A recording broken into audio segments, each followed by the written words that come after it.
പഴയ എമർജൻസി ലൈറ്റിൻ്റെ ബോർഡ് കൊണ്ട് നമുക്കൊരു 5 വോൾട്ട് ലൈറ്റ് നിർമ്മിക്കാം. മൊബൈലിൻ്റെ ചാർജറിലും അതുപോലെ തന്നെ പവർ ബാങ്കിലും ഉപയോഗിക്കാവുന്ന രീതിയിൽ നമുക്ക് നിർമ്മിക്കാം. ഇതുപോലെ നമ്മൾ യൂസ് ചെയ്യാതിട്ടിരിക്കുന്ന LED ലൈറ്റ് മൊഡ്യൂളുകൾ നമുക്ക് ഇതിനു വേണ്ടി ഉപയോഗിക്കാം. ഒരു മൊബൈൽ ചാർജറിൻ്റെ കേബിൾ പകുതിക്ക് വെച്ച് കട്ട് ചെയ്തെടുത്ത ശേഷം അതിൻ്റെ പോസിറ്റീവ് നെഗറ്റീവ് ലൈൻ LED മൊഡ്യൂളിൻ്റെ സെൻട്രൽ DC ലൈനിലേക്ക് നെഗറ്റീവ് പോസിറ്റീവ് ലൈൻ നോക്കി സോൾഡർ ചെയ്യുക.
ലൈറ്റിൻ്റെ വർക്ക് കഴിഞ്ഞിട്ടുണ്ട്. നമുക്കിതൊന്ന് ചെക്ക് ചെയ്ത് നോക്കാം.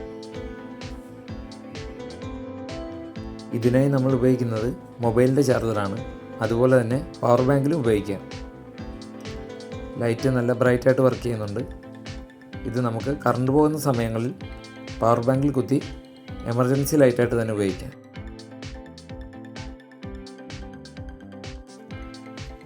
വീഡിയോ ഇഷ്ടമായെങ്കിൽ ലൈക്ക് ചെയ്ത് സപ്പോർട്ട് ചെയ്തേക്കണേ.